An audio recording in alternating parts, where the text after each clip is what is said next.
Simak Radio Roja Bogor 100.1 FM, Radio Roja Majalengka 93.1 FM, Radio Roja Palu 101,8 FM, dan Radio Roja Bandung 104.3 FM. Menyebar cahaya sunnah.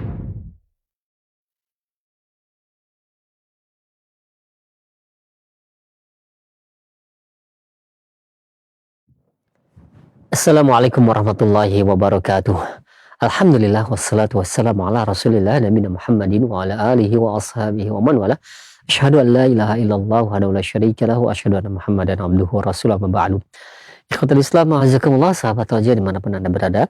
Alhamdulillah di kesempatan hari ini, di hari Selasa, seperti biasa kita akan simak bersama kembali kajian ilmiah yang kami hadirkan secara langsung dari pembahasan buku, yaitu Tarbiyah Jinsiyah, pendidikan seksual untuk anak dan remaja dalam Islam, disampaikan oleh penyusunnya langsung, yaitu Al-Ustaz Abi Ihsan Al-Midani hafizahullah. Dan alhamdulillah beliau berkenan kembali meluangkan waktu untuk kita semua untuk memberikan faedah-faedah dari pembahasan buku ini, dan masih melanjutkan dari bab kesolehan orang tua dalam modal utama dalam pendidikan seksual ini, yang insya Allah menarik untuk kita simak bersama. Dan bagi Anda, sahabat Roja sekalian yang ingin bertanya, silahkan bisa mengirimkan pertanyaannya melalui layanan pesan WhatsApp di 0218236543. Langsung kita akan simak bersama materi yang akan disampaikan kepada Ustadz. Kami persilakan. Assalamualaikum warahmatullahi wabarakatuh. Alhamdulillah, nahmaduhu wa nasta'inuhu wa nastaghfiruh. Wa na'udzu billahi min syururi anfusina wa sayyiati a'malina, may yahdihillahu fala mudhillalah wa may yudlil fala hadiyalah. Asyhadu an la ilaha illallah wahdahu la syarikalah wa asyhadu anna Muhammadan abduhu wa rasuluh. Ya ayyuhalladzina amanu ittaqullaha haqqa tuqatih wa la tamutunna illa wa antum muslimun, amma ba'du. Para pemerhati Roja, pemirsa, kaum muslimin dan muslimat, sahabat Roja yang dimuliakan Allah. Pertama, kita bersyukur kepada Allah Subhanahu wa taala atas nikmat karunia yang Allah berikan kepada kita. Salawat dan salam atas Nabi kita Muhammad sallallahu alaihi wasallam, keluarga beliau, sahabat beliau, umat beliau sampai hari kemudian. Para pemirsa, kaum muslimin dan muslimat yang dimuliakan Allah, kita masih bersama buku Tarbiyah Jinsiyah. Kita pada pertemuan yang lalu membahas bab kesolehan orang tua adalah modal utama. Kita masuk subjudul di dalam bab tersebut, yaitu keteladanan. Ayah bunda harus menjadi teladan pertama bagi anak-anaknya, karena pendidikan itu tidak bisa dilepaskan dari keteladanan. Bahkan pendidikan itu adalah keteladanan. Ya, ada ungkapan bil misal yattadihul maqal. Dengan contoh semua perkataan menjadi jelas. Ya, segala sesuatu perlu contoh, ya, sehingga kita bisa memahami. Apalagi anak. Anak memang desain otaknya meniru, ya. Kemampuannya meniru lebih daripada kemampuannya untuk menalar, memahami perkataan. Ya, dia akan lebih cepat belajar dari meniru apa yang dia lihat, apa yang dia saksikan. Maka mau tidak mau, ya, orang tua di sini harus bisa jadi role model, ya, ataupun jadi teladan, ya, bagi mereka. Apalagi di dalam bab ini, yaitu Tarbiyah Jinsiyah, yang mana materi Tarbiyah Jinsiyah ini adalah materi-materi yang sifatnya praktikal, ya. Ya, kita katakan berkaitan dengan perilaku, ya, perbuatan, ya, sikap, yang mana itu adalah sesuatu yang ditunjukkan, yang dinampakkan, bukan sesuatu yang tersimpan di hati atau di kepala, ya. Nah, maka keteladanan di dalam bab ini sangat penting, bahkan menjadi pondasinya, ya, karena anak itu akan belajar dari apa yang dia lihat, ya, terutama berkaitan dengan pendidikan seksual ini. Contohnya, ya, seorang ibu, ya, yang tidak menjaga auratnya, bahkan menampakkan auratnya, maka akan susah bagi si anak untuk mengerti bahwa menutup aurat itu penting dan perlu. Ya, kita tidak bicara tentang hidayah, ya. Ya, yaitu di tangan Allah Subhanahu wa taala, ya. Anak bisa dapat hidayah dari mana saja.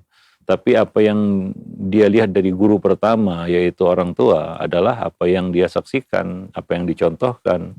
Nah, kalau misalnya seorang ibu ya tidak bisa menyontohkan hal yang baik, misalnya dalam bab menutup aurat, susah bagi si anak untuk memahami ya bahwa menutup aurat itu penting. Ya kadang-kadang kita sudah contohkan ya menutup aurat, para ibu mungkin ya sudah menyontohkan menutup aurat yang benar. Itu aja kadang-kadang perlu ya disupport dengan perkataan, ya perlu motivasi, perlu nasihat ya berkali-kali supaya dia mau ikut ya, mau menyontoh ya. Nah, demikian, apalagi memang sampel yang ditunjukkan di hadapannya nggak seperti itu, bertentangan ya. Nah, isi ibu kita katakan sibuk ya menyuruh anaknya untuk menutup aurat, sementara yang dia lihat justru sebaliknya. Nah, ini akan susah untuk diterima oleh si anak. Ya, maka dari itu ya ayah bunda harus bisa menjadi teladan di sini. Ya, mau nggak mau, suka nggak suka. Ya, orang tua adalah teladan bagi anak-anaknya. Ya, ayah bunda adalah guru, pendidik, ya sosok yang menjadi panutan ya bagi anak-anak mereka, sehingga ada peribahasa yang mengatakan ya buah jatuh tidak jauh dari pohonnya. Atau ya kita katakan suatu peribahasa yang populer, guru kencing berdiri, murid kencing berlari. Artinya apa yang dia lihat dari guru yaitu dia akan ditiru oleh anak mungkin lebih daripada apa yang dia lihat. Ya, baik itu kebaikan maupun keburukan ya. Nah, demikian. Kalau anak melihat kita berbuat baik, ya melakukan hal yang baik, positif, maka anak akan meniru mungkin lebih daripada apa yang dia lihat. Demikian juga sebaliknya, yaitu keburukan. Mungkin dia akan meniru keburukan yang lebih buruk daripada yang dia lihat. Ya, nah demikian. Ya, maka oleh karena itu salah satu hikmah mengapa Allah Subhanahu wa taala dan Rasul-Nya sangat menekankan masalah agama dalam memilih jodoh. Karena mereka adalah calon-calon pendidik bagi anak-anak yang terlahir dari pernikahan itu. Misalnya Allah mengatakan di dalam surat Al-Baqarah ayat 221, "Wala tankihul musyrikati hatta yu'min, wala amatun mu'minatun khairun min musyrikatin walau a'jabatkum. Wala tunkihul musyrikina hatta yu'minu, wala 'abdun mu'minun khairun min musyrikin walau a'jabakum." Dan janganlah kamu nikahi wanita-wanita musyrik sebelum mereka beriman. Sungguh budak wanita yang mukminah lebih baik daripada seorang wanita musyrikah. Ya, walaupun wanita itu menarik hatimu. Dan janganlah kamu menikahkan orang-orang musyrik, laki-laki musyrik dengan wanita-wanita mukminah sebelum mereka beriman.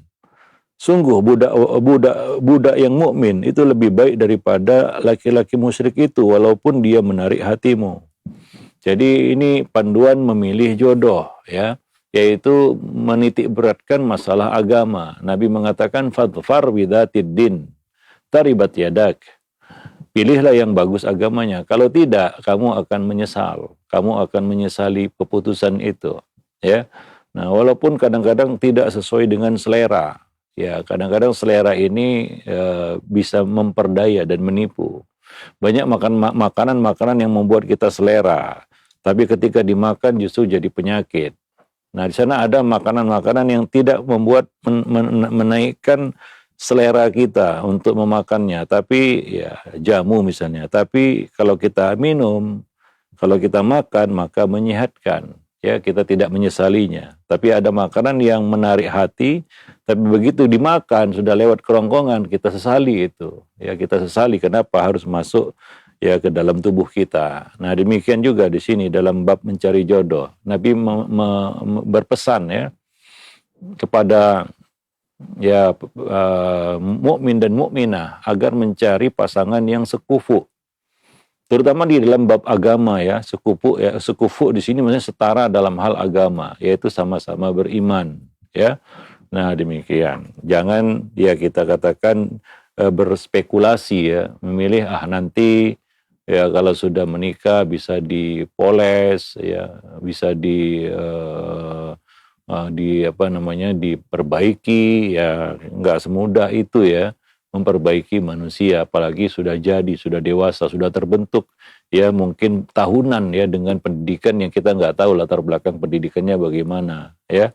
Nah demikian, wallahu a'lam bishawab. Tujuannya apa? Ya salah satu alasannya adalah ya apabila seorang anak lahir dari pernikahan itu, maka ya baik ayah maupun ibu ya yang selaku suami istri di sini ya, ayah bundanya udah siap ya. Nah, demikian ya menjadi ya, guru, menjadi teladan, menjadi pembimbing, pendidik ya.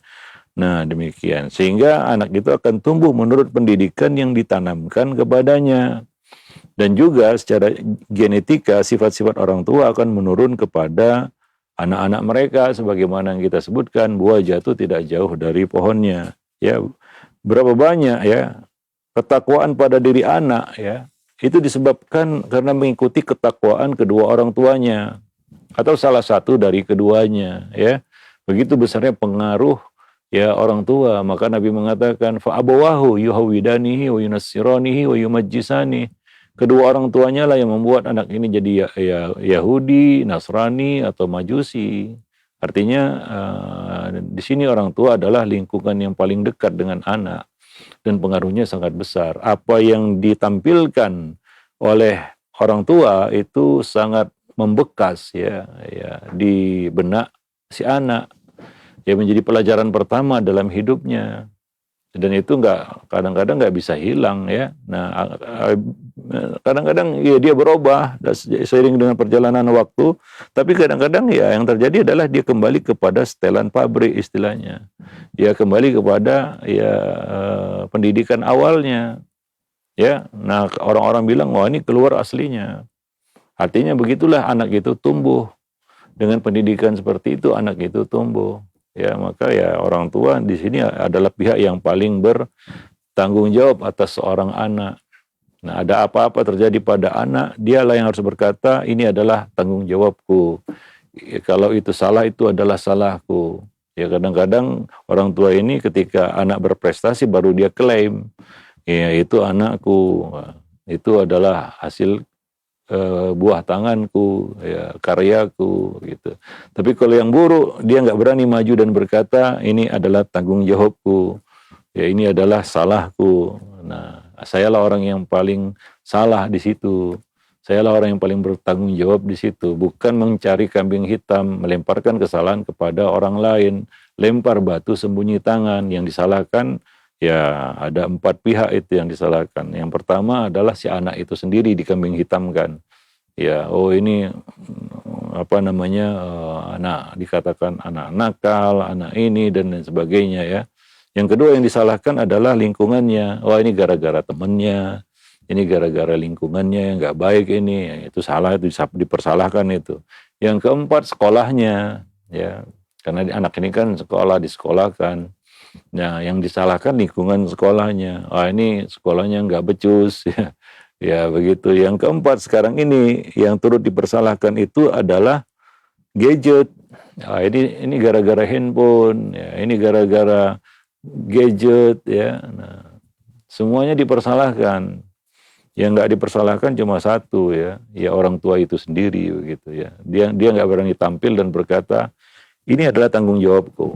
Ini adalah kesalahanku. Ya kita bisa lihat ya banyak kasus-kasus yang menimpa anak itu orang tua cuci tangan semua dan nggak ada yang berani maju dan berkata ini adalah tanggung jawabku, ini salahku gitu ya. Tapi ya kadang-kadang ujung-ujungnya damai sehingga nggak jelas yang salah siapa, ini masalahnya dari mana berasal kan begitu ya. Apa yang perlu dievaluasi karena masalah yang menimpa anak, baik itu di sekolah maupun di tempat-tempat lainnya, ya ujung-ujungnya damai begitu ya. Maksudnya inginnya nggak ada pihak yang merasa bertanggung jawab.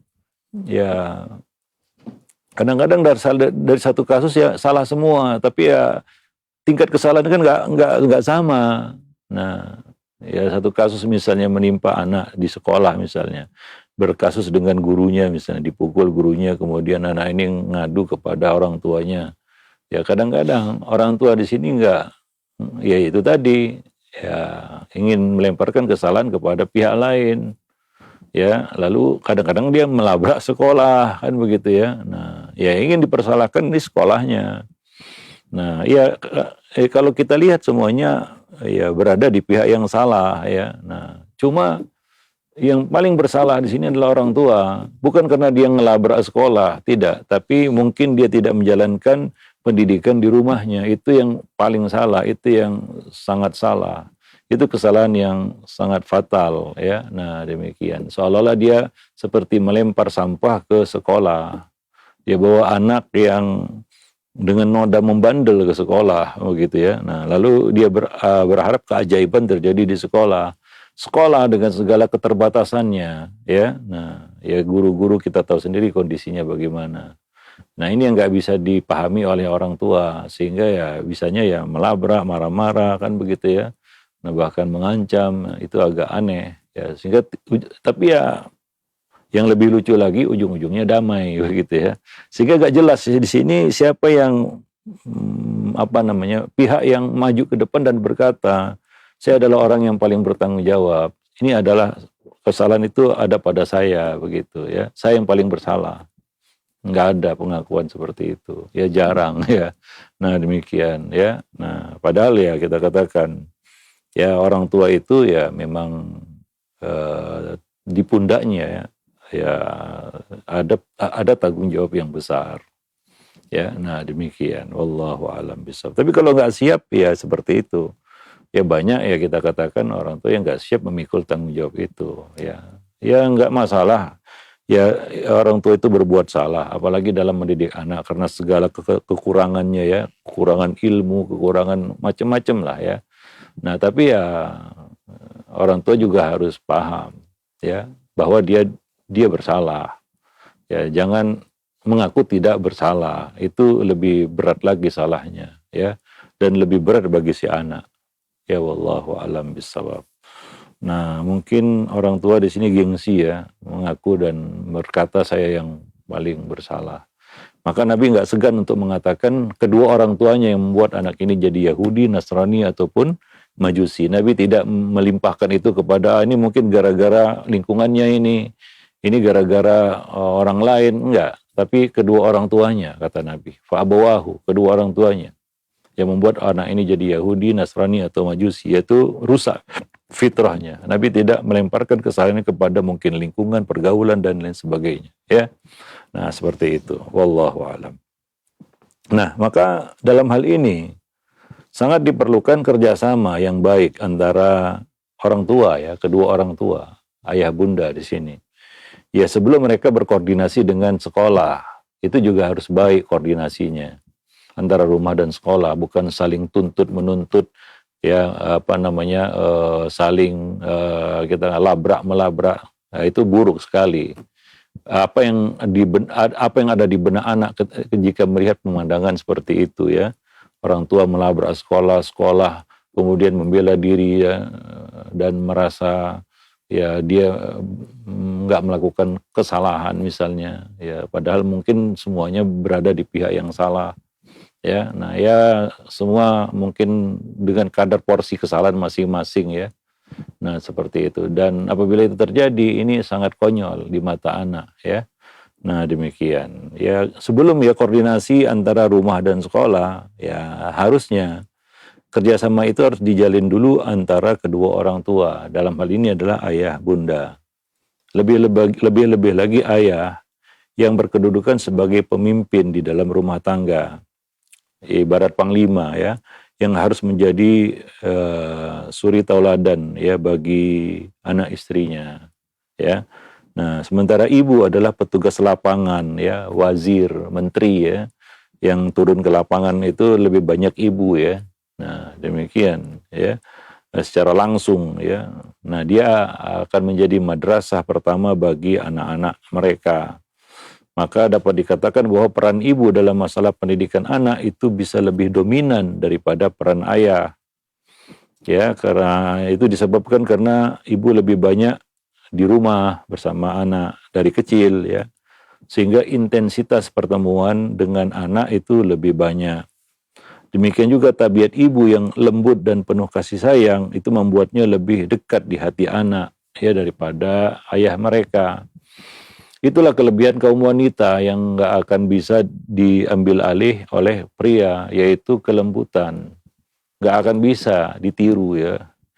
Kelembutan seorang wanita itu nggak akan bisa ditiru oleh lelaki. Ya, itu beda memang. Karena Allah menciptakannya seperti itu.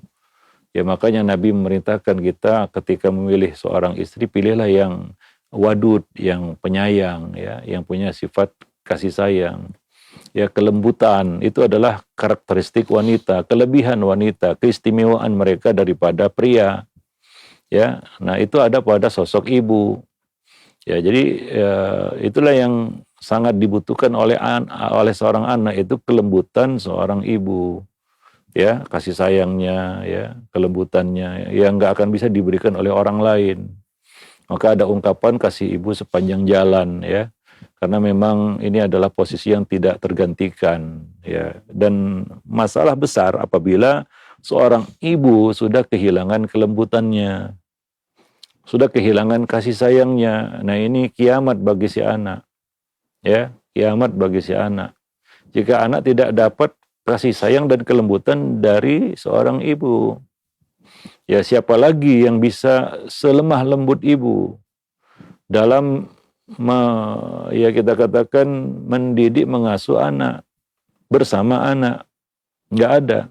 Ya, maka para suami, ya, para ayah di sini harus menjaga kondisi mental, ya, kejiwaan dari si ibu ini, istrinya. Ya, kadang-kadang si ibu ini ya juga namanya manusia, ya, penat, ya, penat, ya. Letih, mungkin sudah lelah bekerja, mengurus urusan rumah, ya, yang mungkin itu nggak selesai-selesai dan itu berulang-ulang tiap hari, ya, berpotensi mendatangkan rasa jenuh dan bosan, itu pasti, ya, dan itu kadang-kadang memberikan efek kepada perilakunya kepada anak. Ya, misalnya, ya, si ibu ini menjadi suka marah-marah, ngamuk-ngamuk, kan begitu, ya, kehilangan kelembutannya, ya. Ya, susah lah ya orang marah-marah dengan lemah lembut gitu, ya. Sehingga sedikit demi sedikit kehilangan kelemah lembutannya sebagai seorang ibu, ya. Bicaranya sudah mulai teriak-teriak, bahkan cenderung kasar. Nah, bagi seorang suami, ya, ayah, jika melihat kondisinya seperti itu, dia harus mengkondisikan si ibu ini, istrinya, ya. Nah, supaya ya kembali kepada kodratnya begitu, ya. Nah, maka bantulah mereka. Maka Nabi mencontohkan kepada kita, kalau di rumah Nabi itu membantu pekerjaan istri, karena mereka pasti akan lebih banyak, ya, kita katakan tanggung jawabnya, tanggung jawab rumah, tanggung jawab anak, dan lain-lain sebagainya. Ya, belum lagi ngurus suami, ngurus anak, ngurus rumah, ya, dan itu berulang-ulang tiap hari, dan itu nggak mudah. Maka jangan beralasan, wah, saya sebagai ayah susah juga cari harta di luar, cari uang di luar, apalagi harus cari yang halal. Ya, seberat-beratnya kita cari nafkah di luar, lebih berat lagi rutinitas seorang ibu di rumah tiap hari. Ya, itu berpotensi membuat dia kehilangan kelemah lembutannya. Maka, ya, kewajiban seorang suami untuk menjaga kondisi istrinya, ya, si ibu ini, supaya tetap stabil dan bisa mengemban tugasnya dengan baik sebagai seorang ibu. Harus ada dukungan dari suami. Ya, jangan sebaliknya, ya. Ini lebih parah lagi. Si ibu ini sudah penat, dibuat penat lagi oleh suaminya dengan tingkahnya yang macam-macam.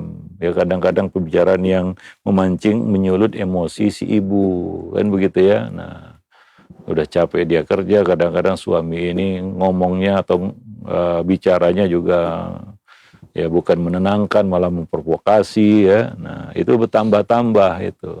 Nanti yang jadi korban itu bukan suami ya diomelin istri pergi.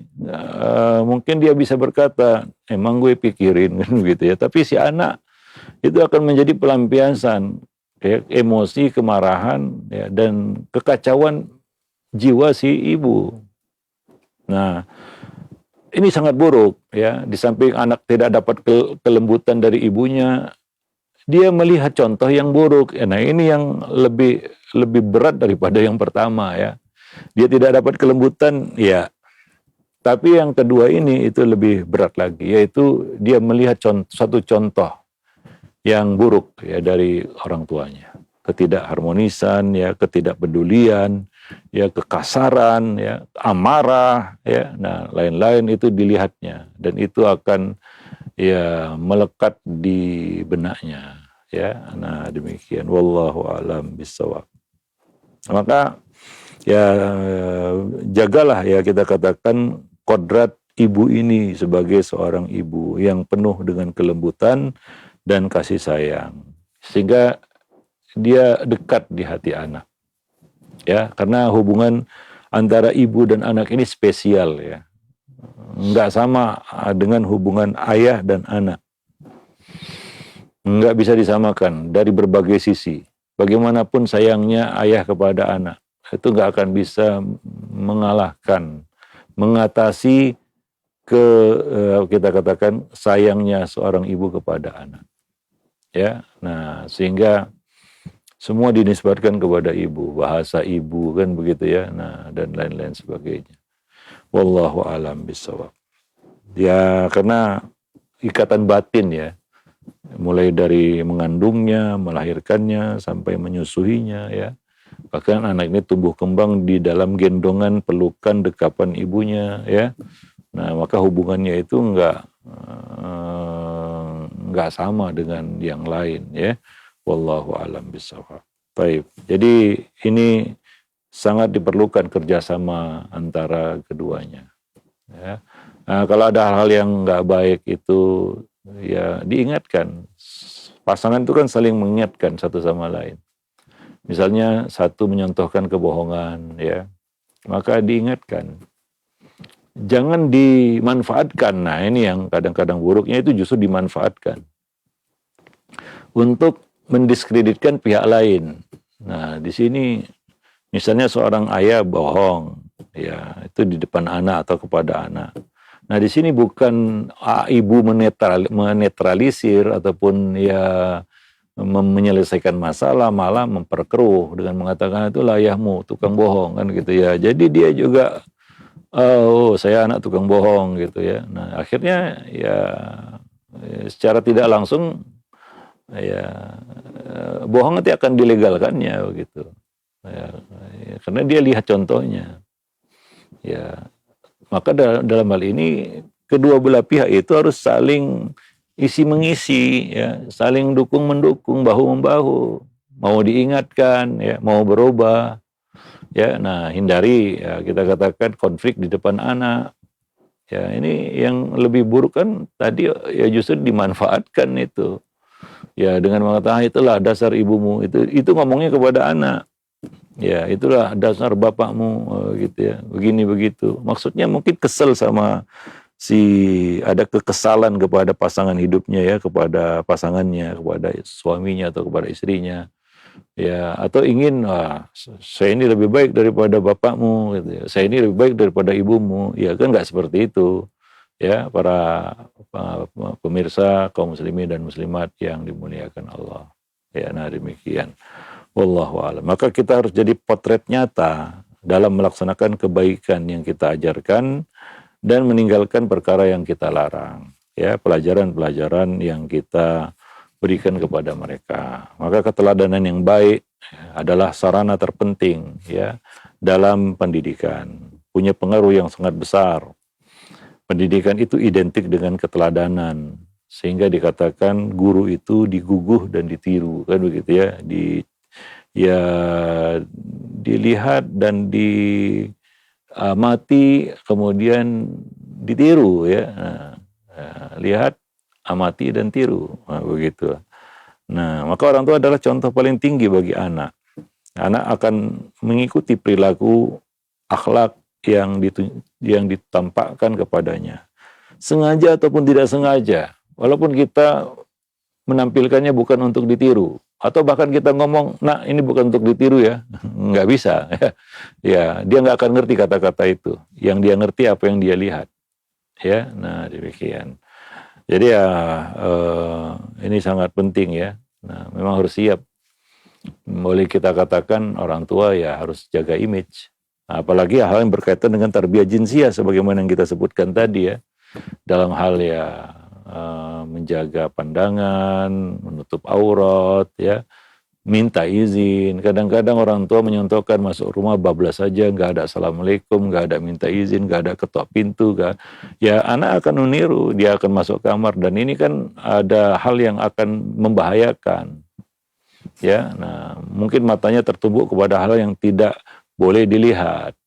Apalagi yang lebih buruk lagi, ya orang tua menyontohkan hal-hal yang lucah kita katakan ya, hal-hal yang negatif kepada anak. Ya itu namanya bukan dicontohkan lagi, tapi itu diajari. Ya, kalau sudah diajari ya itu lebih daripada sekedar dicontohkan. Sudah dicontohkan, diajari pula. Ya, nah maka ya jangan heran kalau ya yang keluar darinya adalah sesuatu yang lebih buruk daripada yang dia lihat, daripada apa yang kita contohkan. Nah demikian, wallahu alam bisawab. Maka berlakulah tadi peribahasa, guru kencing berdiri, murid kencing berlari. Artinya dalam itu berlaku ya dalam hal kebaikan dan keburukan. Kebaikan mungkin dia akan tiru lebih baik daripada orang tuanya. Berapa banyak anak-anak yang meniru kebaikan orang tuanya lebih daripada kebaikan yang dulu dilakukan oleh orang tuanya. Tapi ingat, sebaliknya juga berlaku, yaitu keburukan juga sama. Anak akan meniru keburukan orang tuanya mungkin lebih buruk daripada apa yang dilakukan oleh orang tuanya. Ya, nah demikian. Wallahu a'lam bishawab. Nah jadi demikian ya subjudul kita pada pagi ini, yaitu orang tua harus siap menjadi teladan pertama. Ya, dicontoh, disorot, jadi sorotan. Ya maka gimana pun ceritanya di luar ya, di dalam, di hadapan anak kita harus tampil sesempurna mungkin, seperfect mungkin. Ya, mau dikatakan jaim ya jaim lah, jaga image ya, ya demikian. Untuk demi kepentingan pendidikan anak, ya demikian ya. Ya mungkin nggak ada orang yang nggak punya kesalahan ya. Semua orang punya kesalahan, punya hal-hal buruk ya, sisi-sisi negatif pada dirinya. Tapi untuk pendidikan anak ya, maka kita harus menampilkan yang baik-baik dan meminimalisir atau bahkan kalau bisa mengeliminir ya hal-hal buruk di depan anak. Ya, wallahu a'lam bishawab. Nah, mungkin itu saja materinya pada kesempatan pagi ini. Nanti akan kita lanjutkan pada subjudul berikutnya, yaitu orang tua harus terus belajar ya. Nah, itu kuncinya dalam bab pertama ini ya, ketika kita katakan bahwa orang tua itu, kesolehan orang tua itu adalah modal utama, ya maka subjudul berikutnya adalah, maka konsekuensinya adalah jadi orang tua harus terus belajar, jangan berhenti belajar. Nanti akan kita jelaskan lebih panjang lebar lagi ya, karena banyak orang-orang ketika jadi orang tua justru berhenti belajar ya. Berhenti belajar. Nah, belajar apa yang dimaksud di sini? Ya ini lebih spesifik ya. Karena belajar itu kan luas ya. Nah, ini berkaitan dengan tanggung jawab kita sebagai pendidik ya. Nah, demikian. Wallahu a'lam bishawab. Ya, sampai di sini dulu materi kita. Ya, mungkin kita akan lanjut dengan tanya jawab. Iya baik, alhamdulillah, terima kasih banyak Ustaz. Syukran jazakallahu atas materi yang telah disampaikan di kesempatan hari ini. Masih dari pembahasan mengenai kesalihan orang tua adalah modal utama. Pembahasan buku Tarbiyah Jinsiyah, pendidikan seksual untuk anak dan remaja dalam Islam. Mudah-mudahan jadi ilmu yang bermanfaat untuk kita semua. Baik, untuk selanjutnya kami buka sesi interaktif, sesi tanya jawab. Silakan bagi Anda sekalian yang ingin bertanya perihal pembahasan ini, Anda bisa mengirimkan pertanyaannya melalui layanan pesan WhatsApp di nomor 0218236543. Nah, Ustaz, kami ajukan pertanyaan yang pertama. Ini ada pertanyaan Ustadz mengenai pemeliharaan anak yatim. Nah, ada pertanyaan, Barakallahu Fik. Ya Ustadz, saya dulu pernah menggunakan uang anak yatim untuk menambah penghasilan. Namun ternyata saya tertipu karena investasi bodong dari penggunaan uang itu Ustadz.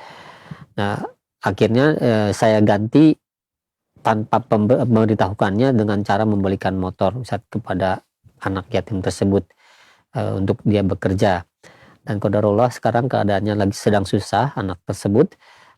Nah saat ini setiap bulan kami kasih jatah untuk makan. Apakah hal ini diperbolehkan Ustaz? Artinya mengganti dengan motor dari uang ya anak yatim yang dipakai. Iya, boleh ya bagi pemelihara harta anak yatim untuk memutar harta itu, dan memang tidak semua orang ya berkompeten ataupun dibenarkan ya untuk mengelola harta anak yatim. Ya, diutamakan ya orang-orang yang bisa dan cakap di sini untuk mengelola harta. Maka disebut ini mengelola harta anak yatim. Ya, di samping sifat amanah ya. Ya, sifat-sifat yang lain yang harus dimiliki adalah ya dia dapat mengembangkan harta itu ya, sehingga ini bermanfaat bagi si anak yatim itu ya. Nah, tidak memudorotkannya ya. Nah, demikian. Maka dari itu Nabi pernah melarang ya Abu Dzar Al-Ghifari untuk mengelola harta anak yatim. Ya, nah karena ketidakcakapannya di dalam mengelola, mutar harta itu ya. Nah, dikhawatirkan harta itu habis misalnya untuk dibayarkan zakatnya atau untuk kebutuhan si anak yatim itu ya, sehingga ketika dia dewasa nggak ada harta yang bisa diserahkan kepadanya ya, usia rusyd biasanya 20 tahun ke atas, di mana anak itu sudah cakap untuk memegang hartanya sendiri, tapi apa daya ya, ketika dia dewasa habis hartanya untuk kebutuhan dia ya. Nah, demikian. Jadi itu pengelola harta anak yatim. Ya, dia boleh memutar harta itu supaya tidak habis. Nah, di sini perlu amanah ya. Nah, ya dia lakukan itu untuk kemaslahatan si yatim ini, sehingga ketika nanti dia dewasa harta itu bukan berkurang, malah bertambah ya. Nah, itu bisa membantu si anak yatim ini ya. Nah, demikian. Wallahu alam bisawab. Ya, kalau demikian ya, misalnya pengasuhnya sudah menunjukkan ya tanggung jawab di sini kan begitu ya. Ya memang seperti itu harusnya ya. Nah, demikian. Wallahu alam bisawab. Nah. Baik, alhamdulillah. Terima kasih banyak Ustaz. Syukran jazakallahu khair atas jawaban dan penjelasannya. Demikian untuk yang bertanya. Dan selanjutnya ada pertanyaan kembali. Nah, Ustaz, bagaimana kita memberikan contoh yang baik, akhlak yang baik kepada anak, sedangkan anak mengetahui masa lalu buruk kita, Ustaz, di masa muda kita? Mohon jawaban dan penjelasannya. Ya, manusia kan bisa menilai ya. Nah, ya, saya kasih contoh hewan ya, hewan. Hewan bisa dilatih ya, bisa dari liar, buas, ganas ya, menjadi apa? Jinak ya, jinak ya, menjadi menurut ya, penurut, jinak kan begitu ya, hilang kebuasannya. Nah, ya tentunya orang akan melihat apakah waktu dia ganas, liar, buas itu enggak. Ketika binatang ini berubah ya, orang akan menilai kondisi itu ya, kondisi akhirnya. Oh, sekarang sudah jadi harimau yang jinak gitu ya. Nah, walaupun orang tahu ini harimau dulu nggak jinak ya, dulu semua diterkamnya kan begitu ya. Nah, tapi orang nggak akan lihat itu ya ketika terjadi perubahan tersebut. Nah, demikian juga orang tua. Dengan kita punya latar belakang ya, kita punya ya sejarah hidup yang nggak sama ya. Ada yang hitam kelam, ada yang hitam kelam legam kan begitu ya, macam-macam. Ya, nah tapi orang akan menilai ya innamal a'malu bil khawatim, begitulah kata Nabi ya. Amal itu ya dilihat dari endingnya ya, artinya posisi ataupun kondisi terakhir dari orang itu yang akan jadi penilaian. Manusia akan mengapresiasi setiap perubahan ya. Nah, ketika kita berubah justru poinnya di situ ya, bahwa ya orang tua saya bisa berubah begitu ya. Yang dulunya begini sekarang sudah berbeda ya. Nah, demikian. Hanya saja yang perlu adalah konsistensi kita dalam perubahan itu ya. Jangan justru balik lagi, itu akan sangat mengurangi kepercayaan orang ya. Ya, anak atau siapapun ya. Ketika kita ya sudah berubah tapi berubah lagi kan gitu ya. Kan ada juga seperti itu. Nah, kalau seperti itu ya memang ya orang akan mengambil prinsip sekali lancung ke ujian nanti ya ke depannya nggak percaya lagi kan begitu ya. Nah demikian ya. Jadi jangan takut dengan masa lalu ya begitu ya. Ya kalau sahabat-sahabat juga punya masa lalu yang berbeda-beda ya. Nggak semuanya mulus, bahkan rata-rata nggak mulus. Dulu bagaimana Umar ya masa lalunya ya.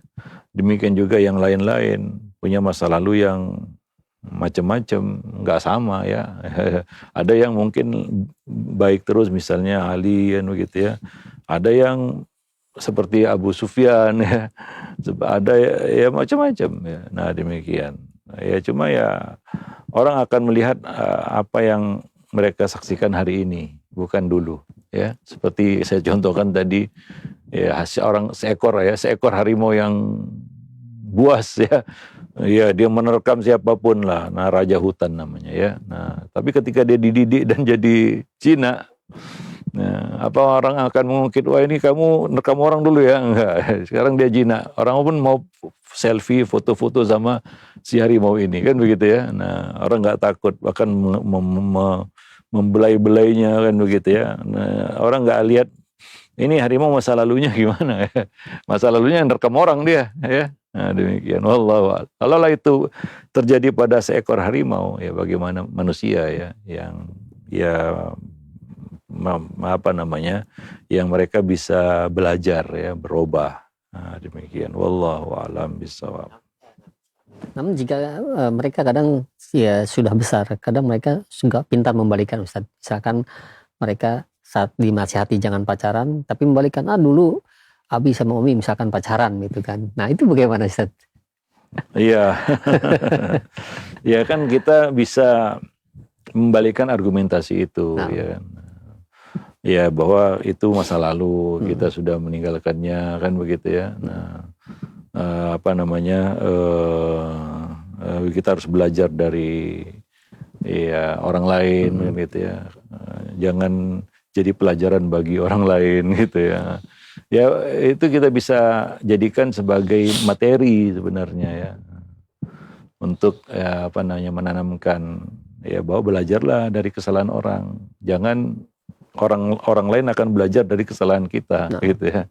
Nah begitu, wallahu a'lam bishawab. Nah ya tapi kalau ya apa namanya ya, kita ya justru kita katakan melakukannya kayak gitu ya, atau tidak betul-betul sungguh-sungguh berubah ya, ya anak juga kurang yakin gitu dengan ya kan perubahan manusia banyak ya, misalnya dari sisi perilakunya kan begitu ya, ya dia bisa cerita dulu kita mungkin galak kan gitu ya, sekarang jadi lembut gitu ya.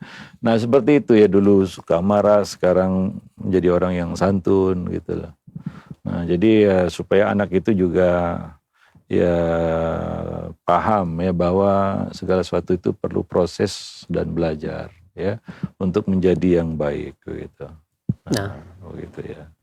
Ada satu kata-kata yang baik ya dari, kalau nggak salah dari Abdullah bin Mas'ud ya. Orang yang beruntung itu adalah orang yang bisa mengambil pelajaran dari orang lain. Dan orang yang paling celaka itu ya, yang asyaki ya adalah orang yang jadi pelajaran bagi orang lain gitu ya. Nah demikian, wallahu a'lam bishawab. Nah, ya baik, alhamdulillah, terima kasih banyak Ustaz. Syukran jazakallahu khair atas jawaban dan penjelasannya. Nah, ini ada pertanyaan kembali Ustaz dari Ummu Hasan. Ya Ustaz, jika kita sudah berusaha keras untuk mendidik anak-anak kita menjadi anak-anak yang saleh dan soleh, namun qadarullah mereka terpengaruh oleh lingkungan Ustaz.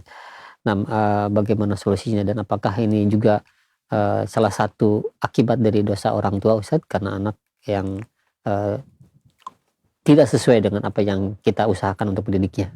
Ya pertama kita harus terus ya bertobat ya dari kesalahan kita masa lalu, dosa-dosa kita. Akibat dosa itu pasti akan ada ya, sedikit ataupun banyak, cepat ataupun lambat ya, supaya kita sungguh-sungguhlah bertobatnya ya kalau kita merasa dulu berdosa, kan begitu ya.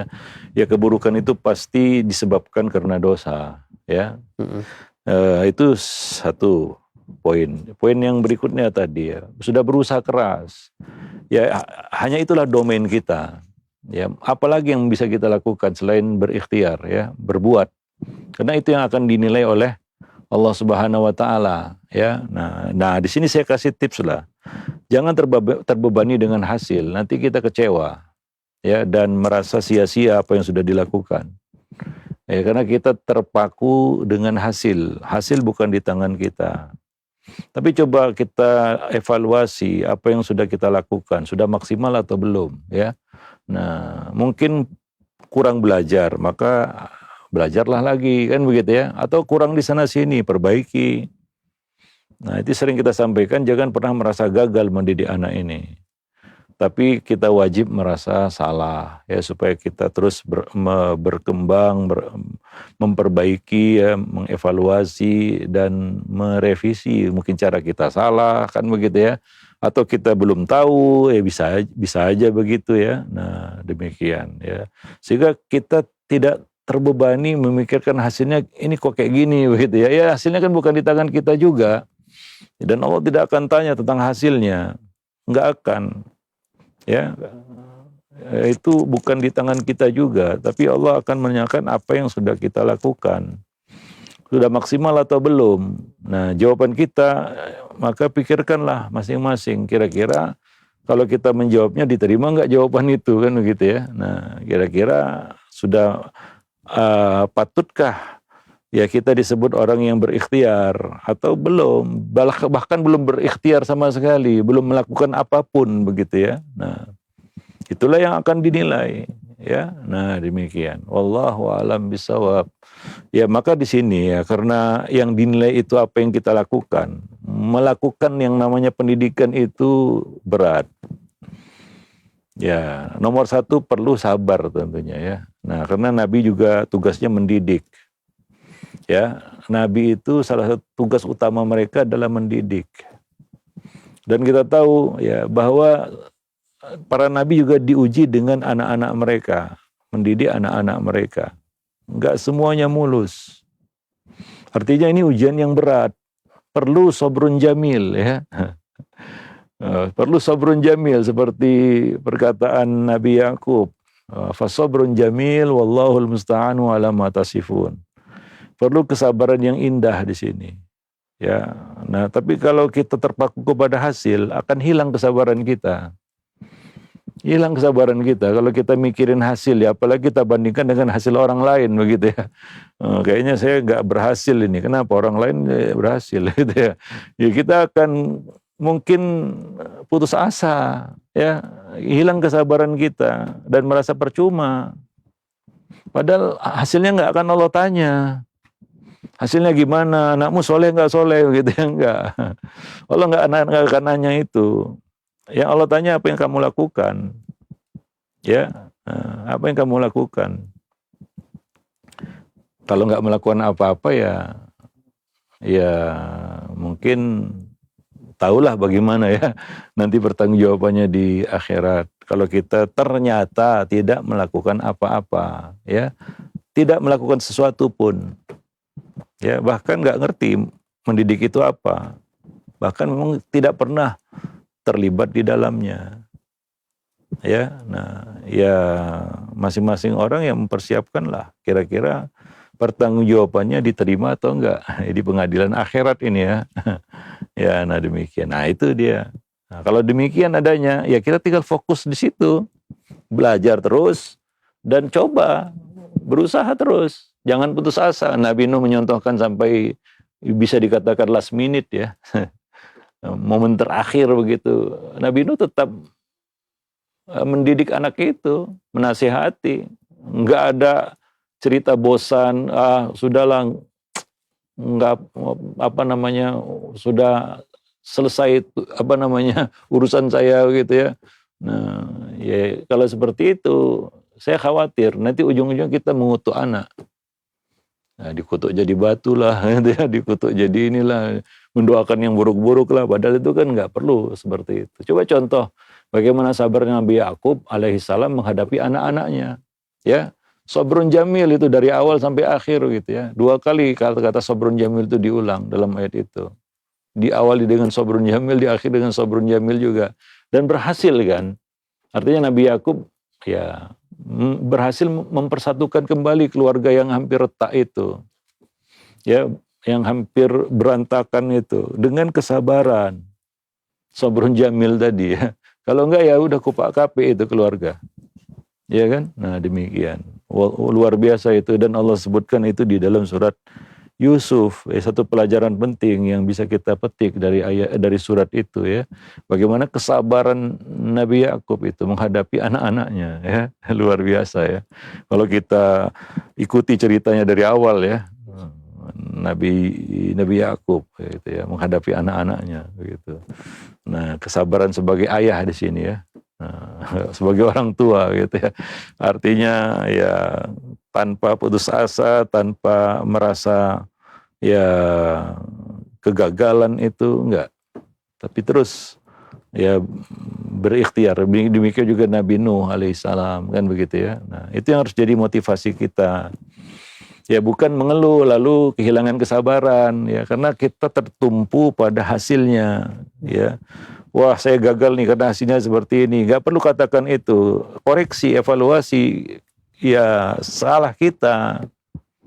Ya, nah, ya pasti ada salah kita, pasti. Nah, itu evaluasi dan perbaiki. Lakukan. Ambil prinsip lebih baik telat daripada tidak sama sekali, kan begitu ya. Nah, mungkin kita banyak yang terluput, terlewat dalam mendidik anak. Itu pastilah karena kejahilan kita, karena ketidaktahuan kita, kan begitu ya. Nah, ya perbaiki itu dan lakukan ya. Ya, karena itu yang Allah nilai, ya, bukan yang lain. Ya, nah demikian. Mudah-mudahan ini membantu ya para orang tua untuk bisa sabar ya dan fokus, stay fokus istilahnya pada tugasnya gitu ya. Nah, ya selama hayat masih dikandung badan kan begitu ya. Nah, apapun bisa terjadi namanya hidayah kan gitu ya. Bisa dapat last minute juga kan begitu ya. Contohnya si penjagal yang sudah itu ya dapat hidayah di detik akhir itu ya. Menjelang ya beberapa saat dia sebelum dia mati. Yaitu hidayah di tangan, itu rahasia Allah itu ya. Kapan hati itu dibuka Allah kita nggak tahu itu ya. Bukan di tangan orang tua gitu ya. Nah demikian. Wallahu a'lam bishawab. Ya, nah demikian. Itu saja mungkin pertemuan kita pada kesempatan pagi ini, mudah-mudahan bermanfaat. Aku lu qauli hadza astaghfirullah li wa lakum lisairil muslimin innahu huwal ghafurur rahim. Baik, alhamdulillah. Terima kasih banyak Ustadz atas ilmu yang telah disampaikan dan secara umum waktu yang telah diluangkan untuk kita semua. Semoga menjadi pertemuan yang diberkahi dan dirahmati Allah Subhanahu wa taala dan juga ilmu menjadi keberkahan untuk Al-Ustadz dan bagi kita semua. Dan jazakumullah khairan barakallahu fikum kepada antum semua yang sudah menyimak acara kami di kesempatan hari ini, dan kami mohon maaf yang sebesar-besarnya ada beberapa pertanyaan yang cukup bagus sepertinya untuk kami ajukan, namun qadarullah keterbatasan waktu yang ada, insyaallah di kesempatan pekan yang akan datang kita bisa melanjutkan dan bisa mengajukan juga pertanyaan yang masuk di kesempatan hari ini. Demikian kami undur diri, mohon maaf apabila ada kesalahan. Assalamualaikum warahmatullahi wabarakatuh.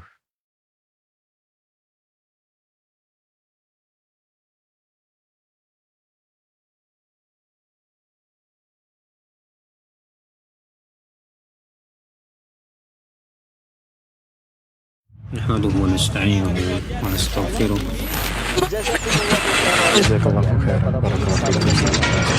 Roja TV, saluran tilawah Al-Quran dan kajian Islam.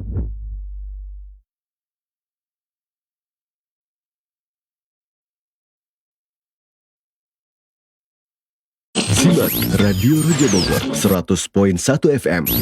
Radio Roja